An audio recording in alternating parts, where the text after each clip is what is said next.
چلتے چلتے وہ فقیر کے ساتھ ایک خوبصورت سے باغ میں جا کے ٹھہر گئے اور درخت کے نیچے بیٹھ گئے. شہزادی نے پوچھا یہ اتنا خوبصورت باغ کس کا ہے؟ فقیر نے کہا کہ یہ اسی شہزادے کا باغ ہے، سنا ہے جس کو تم نے کل بے عزت کر کے اپنے محل سے نکال دیا تھا. یہ سن کے ظاہر ہے شہزادی بھی پریشان ہو گئی کہ کاش اس کے ساتھ ایسا نہ کرتی. پھر تھوڑا آگے روانہ ہوئے تو ایک بہت ہی خوبصورت شہر سے ان کا گزر ہوا. وہاں پہ انہوں نے کچھ دیر قیام کیا. شہزادی یہ دیکھ کر حیران رہ گئی کہ وہ شہر انتہائی ہرا بھرا اور سرسبز تھا. وہ دیکھ کر اس نے فقیر سے پوچھا کہ یہ شہر کتنا خوبصورت ہے. فقیر نے کہا یہ شہر جانتی ہو کس کا ہے؟ یہ بھی اسی شہزادے کا ہے جس کے منہ پہ داغ تھا، جس کے داغ کا تم نے کل یہ تحاشا مذاق اڑا کر اس کو اپنے محل سے باہر نکال دیا. شہزادی یہ سن کر پریشان ہو گئی اور اس نے کہا کاش میں ایسا نہ کرتی تو کم از کم مجھے غربت میں زندگی نہ گزارنی پڑتی. وہ جیسا بھی تھا داغ تو قبول ہو جاتا ہے لیکن غربت نہیں. فقیر نے اسے جھڑک کے کہا کہ شرم نہیں آتی بے غیرت عورت، میرے سامنے کسی غیر مرد کا ذکر کرتی ہو. خیر شہزادی بہت ڈر گئی اور اس کے ساتھ پھر آگے چل پڑی. چلتے چلتے یہ شہر سے دور ایک ویران جنگل میں پہنچ گئے جہاں پہ ایک پرانی ٹوٹی پجی جو تھی وہ ایک جھونپڑی موجود تھی. جھونپڑی کے پاس جا کے شہزادی نے کہا یہ کس کی جھونپڑی میں ہم آ گئے؟ فقیر نے کہا یہ میری جھونپڑی ہے اور اب جہاں میں رہوں گا وہیں تمہیں بھی رہنا پڑے گا. شہزادی اندر گئی تو ٹوٹی پھوٹی حالات تھے. وہ کہتے کہ یہ شہزادی نے پوچھا کہ آپ کے کوئی ملازم وغیرہ کدھر ہیں؟ وہ کہتا کوئی ملازم نہیں، یہاں کے سارے کام تمہیں خود اکیلے ہی کرنے پڑیں گے اور یہاں کے کچن وغیرہ ہر چیز تم خود ہی سنبھالو گی. خیر رانی بہت بیچاری شہزادی بیچاری روئی دھوئی لیکن کام تو کرنا تھا. وہ بہت اس سے تلخ لہجے میں بات کرتا رہا فقیر، اور اس نے یہاں تک کہ اسے اپنا چہرہ تک نہیں دکھایا. اپنا چہرہ بھی ڈھانپا ہوا تھا اس فقیر نے، مطلب چادر سی ڈالی ہوئی تھی اپنے چہرے پر، اور وہ بھی نہیں اس نے ہٹائی اور اس سے تمیز سے اور اخلاق سے بات بھی نہیں کی شہزادی سے. خیر فقیر صبح نکل جاتا تھا مزدوری کرنے یا مانگنے، تو شام کو کچھ 4 پیسے لے آتا تھا جس سے وہ شام کو وہ گھر بنا لیتی، گھر پہ کچھ کھانا پینا کر لیتی تھی.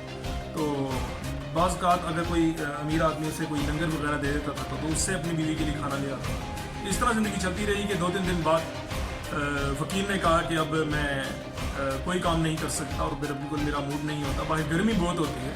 ایسا کرو کہ تم ٹوپیاں سی کر گزارا کرو، ٹوپیاں سیو اور انہیں جا کے بازار میں بیچو اور خود بھی کماؤ اور میرے لیے بھی لے کے آؤ. خیر شہزادی نے کہا کہ مجھے یہ کام تو نہیں آتا. فقیر نے کہا فکر مت کرو، میں لکڑیاں لے آتا ہوں اور تمہیں ٹوپیاں سینی بھی سکھا دوں گا اور یہ بھی بتا دوں گا اس کو بیچتے کیسے. خیر شہزادی اب اس کے بعد پھر اب ایک بازار میں یہ لکڑی کی بنائی ہوئی ٹوپیاں بیچنے لگی. دن گزرتے گئے. ایک دن ایک بادشاہ کا جو ایک سپاہی تھا اس نے آ کر اس کی ٹوپیوں کو لات ماری. ٹوکری جس میں رکھا ہوتا ہے اس کو لات ماری اور ساری ٹوپیاں نیچے گر گئی. اور اس نے کہا کہ یہ بادشاہ کی مرضی کے بغیر تم یہاں ٹوپیاں نہیں بیچ سکتی، آئندہ کے بعد تم میں سے مجھے اس شہر میں ٹوپیاں بیچتے ہوئے نظر نہ آؤ. بیچاری شہزادی روتی دھوتی اپنے فقیر شوہر کے پاس چلی گئی. اس نے سارا ماجرا اس کو بتایا. فقیر کہتا چلو فکر مت کرو، ہم ان کے آگے کچھ نہیں کر سکتے، وہ بہت بڑے لوگ ہیں، ہم معمولی سے فقیر ہیں. ایسا کرو کہ تم اپنا پیشہ چینج کر لو. اس نے کہا کیسے پیشہ تبدیل کر لوں؟ اس نے کہا میں آپ تمہیں اسی ایک جو ہم جس شہر میں رہتے ہیں اس محل میں لگوا دیتا ہوں، اس بادشاہ کے محل میں تمہیں باورچی کے طور پہ لگا دیتا ہوں. تو پھر اس نے شہزادی کو اس جگہ پہ لگا دیا اور وہ پھر ملازموں کی طرح اسی محل میں رہنے لگی. تو محلوں کی شہزادی دیکھ رہے ہیں آپ کس طرح زندگی نے پاسا پلٹا اور کس طرح محلوں کی شہزادی لاڈ پیار میں پلنے والی اب ایک غریب سی جھونپڑی میں آ کے رہ رہی ہے اور ایک محل میں ملازمت کر رہی ہے ملازموں کے ساتھ. خیر وقت گزرتے گیا. ایک دن پتہ لگا کہ جی جو محل کا شہزادہ ہے اس کی شادی ہو رہی ہے.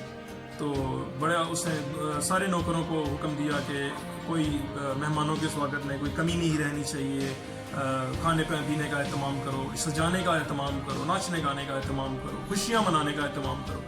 خیر ایک میلہ سا لگ گیا اس محل میں. تو جس دن شادی ہوئی بادشاہ شہزادے کی تو وہ ایک خوبصورت سی بگھی سے شہزادہ اترا اور خوبصورت سا اس نے سر پہ تاج پہنا ہوا تھا.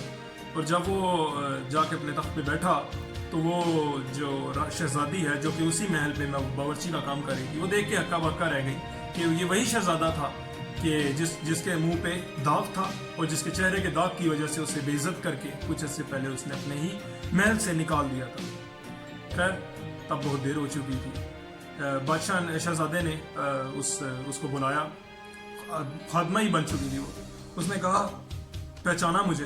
اس نے کہا جی میں نے بالکل پہچان لیا, وہی ہیں جن کے ساتھ میں نے بڑی بے تمیزی سے پیش آئی اور میں معافی چاہتی ہوں, مجھے معاف کر دیں, میں بے بس ہوں, اب میں آپ کا کچھ نہیں کر سکتی. اگر آپ کو سزا دینا چاہتے ہیں تو میں آگے سے رجسٹ بھی نہیں کر سکتی, آپ سب سے بڑے ہیں شہر کے. اس نے کہا نہیں, تم نے مجھے ابھی بھی نہیں پہچانا. وہ شہزادی حیران رہ گئی, یہ جاننا کیا چاہتا ہے, یہ پوچھ کیا رہا ہے. شہزادہ مجھے سمجھ نہیں آئی. تو اس نے پھر کہا کہ میں تمہارا شوہر ہوں جو کہ فقیر کے روپ میں تمہارے ساتھ کافی عرصے سے جھونپڑی میں رہ رہا ہوں. شہزادی کو یقین نہیں آیا. خیر پھر حیران رہ گئی شہزادی. اس نے پھر اسے بات سمجھ آ گئی کہ آج تک اس نے اپنا چہرہ کیوں نہیں اس کو دکھایا تھا فقیر نے. بارہا اس نے کہا تھا کہ اپنا چہرہ تو دکھا دیجیے, میں آپ کی بیوی ہوں, لیکن اس نے نہیں دکھایا تھا. پھر اسے شہزادی کو ساری گیم سمجھ آ گئی. اس نے پوچھا کہ یہ کیوں کیا میرے ساتھ, آپ نے اتنے بڑے مجھے دھوکے میں کیوں رکھا؟ اگر آپ کے پاس اتنے محل تھے, باغات تھے, جنگلات تھے, سب کچھ آپ کا ہی تھا, تو آپ یہ سب کچھ چھاڑ کے اور صرف مجھ سے بدلہ لینے کے لیے ایک جھونپڑی میں رہ رہے تھے, کیوں؟ شہزادے نے مسکرا کے جواب دیا کہ تم بہت زیادہ محنتی اور خوبصورت ہو اور تمہارا دل بہت صاف ہے. ہاں البتہ تمہارے باپ کے لاڈ پیار اور پھر تحاشا دولت نے تمہیں تھوڑا سا بگاڑ دیا ہے. تو میں نے تہیہ کر لیا تھا کہ تمہیں سیدھے راستے پہ لگانا ہے, اور میرے پلان میں تمہارے والد یعنی کہ بادشاہ سلامت بھی ملوث تھے. ہوا یہ تھا کہ اس تقریب کے اگلے دن بادشاہ نے شرمندہ ہو کر اس داغ والے جس کے چہرے پہ داغ تھا اسی شہزادے کو اپنے محل میں بلایا, اس سے معافی مانگی ہوئی. اس نے کہا کہ میں اپنی بیٹی کا ہاتھ تمہارے ہاتھ نہیں دوں گا, چاہے مجھے جو مرضی کچھ کرنا پڑے. لیکن اس شہزادے نے کہا کہ آپ اس طرح کیجئے کہ میں فقیر کے روپ میں آؤں گا اور اس طرح کر کے یہ ڈرامہ رچاتے ہیں. خیر شہزادی یہ سن کے زاروں کے تار رو پڑی اور اس کے پیروں میں پڑ گئی اور اس سے معافی مانگی کہ مجھے معاف کر دو. شہزادے نے اس کو پیار سے اٹھایا اور کہا ابھی بھی کوئی دیر نہیں ہوئی, یہ آج جو تم تقریب بات دیکھ رہی ہو یہ میری شادی تو ہو رہی ہے, لیکن کسی اور نہیں تمہارے ساتھ ہی. یہ جو ساری ڈیکوریشن اور اہتمام کیا جا رہا ہے یہ میری اور تمہاری شادی ہونے والی ہے اور ہم دھوم دھام سے منائیں گے. خیر اس طرح اب دھوم دھام سے ان کی شادی ہو گئی اور وہ پھر ہنسی خوشی رہنے لگ گئے, اور اس نے توبہ کر لی کہ آئندہ کے بعد زندگی میں کبھی نہ خود غرور کرنے دوں گی نہ اپنی اولاد کو غرور کرنے دوں گی.